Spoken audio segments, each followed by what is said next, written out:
حضرت ابراہیم علیہ السلام اللہ کے خلیل اور نبی ہیں، وہ ابو الانبیاء ہیں۔ حضرت ابراہیم علیہ السلام عراق کے علاقے الکلدنین میں پیدا ہوئے۔ ان کے والد کا نام آزر ہے، جیسا کہ قرآن کریم میں ہے۔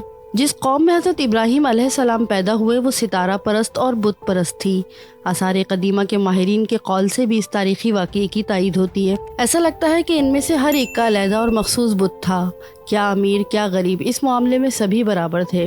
حضرت ابراہیم علیہ السلام نے ان کو شرک اور بت پرستی سے منع کیا۔ اس سلسلے میں اپنے والد اور قوم سے بحث و مباحثہ کیا، عقلی اور نقلی دلائل سے ان کی غلطیوں کی نشاندہی کی اور ان کی توجہ دین حق کی طرف مبذول کروانے کی ہر ممکن کوشش کی۔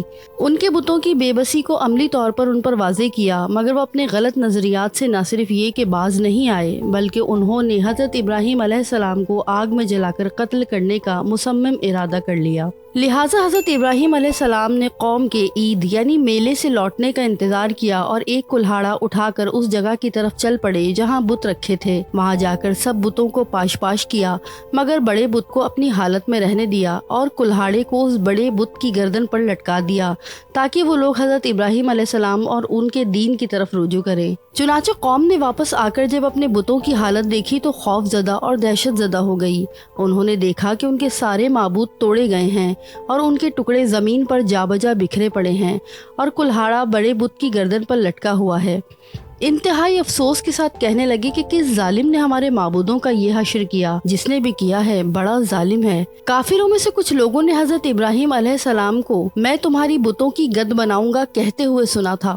چنانچہ انہوں نے کہا کہ ہم نے ایک نوجوان کو ان بتوں کے متعلق برے الفاظ کہتے ہوئے سنا ہے جس کا نام ابراہیم ہے۔ اس پر قوم نے فیصلہ کیا کہ اس کو بادشاہ کے سامنے عدالت میں پیش کیا جائے، تمام لوگ موجود ہوں۔ حضرت ابراہیم علیہ السلام بھی یہی چاہتے تھے کہ تمام لوگ جمع ہوں اور ان کے سامنے ان کی جہالت اور بے وقوفی آشکار ہو کہ وہ بے دست و پا بتوں کی عبادت کرتے ہیں جو کہ ان کو فائدہ نہیں پہنچا سکتے اور نہ ہی نقصان۔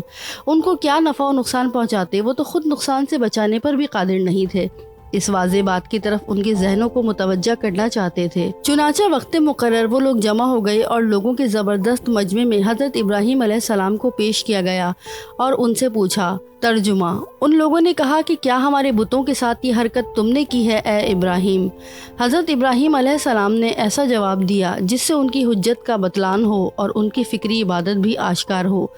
لہٰذا آپ نے فرمایا، بلکہ ان کے اس بڑے نے کی سو ان سے پوچھ لو اگر یہ بولتے ہوں۔ یہ جواب اس لیے دیا تاکہ انہیں معلوم ہو کہ یہ بت بول سکتے ہیں نہ سمجھ سکتے ہیں، بلکہ یہ جماد محض ہیں۔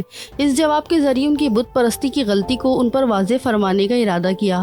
لہٰذا وہ سوچنے لگے اور عقلوں سے کام لینے لگے اور ایک دوسرے سے ہم کلام ہوئے اور اپنے دلیل کی کمزوری کی طرف نظر کرنے لگے، اور بعض نے یہاں تک کہا کہ تم ہی لوگ ظالم ہو کہ تم ایسے معبودوں کی عبادت کرتے ہو جو ایک لفظ بھی نہیں بول سکتے اور نہ ہی خود کو ذرہ برابر فائدہ پہنچانے پر قادر ہیں۔ اپنی عبادت کرنے والوں کو نفع و نقصان کیا پہنچا سکیں گے؟ خود کلہاڑے کے وار سے ڈھیر ہو گئے اور ٹوٹ پھوٹ کا شکار ہو گئے، مگر عقل کے اس فیصلے پر عمل کرنے کے بجائے اپنی پرانی جہالت اور اناد کی طرف اود کر گئے اور حضرت ابراہیم علیہ السلام سے کہنے لگے، تجھے بخوبی علم ہے کہ یہ بت بول نہیں سکتے، آخر آپ ہم کو کیوں ایسا کہہ رہے ہیں؟ اگر یہ بول سکتے تو ان سے پوچھو۔ چنانچہ حضرت ابراہیم علیہ السلام نے موقع سے فائدہ اٹھاتے ہوئے فرمایا، اگر تمہارے بت بول نہیں سکتے اور نہ ہی نفع و نقصان کے مالک ہیں تو پھر کیوں ان کی پوجا کرتے ہو؟ حضرت ابراہیم علیہ السلام کو ان کی عقل پر افسوس ہوا۔ ترجمہ: تف ہے تم پر اور ان پر جن کو تم خدا کے سوا پوچھتے ہو، کیا تم نہیں سمجھتے؟ مگر وہ جواب دینے سے قاصر ہوئے اور اپنی مدعا کو دلیل سے ثابت نہ کر سکے۔ مجبور ہو کر حضرت ابراہیم علیہ السلام کو قتل کرنے کا حکم صادر کیا،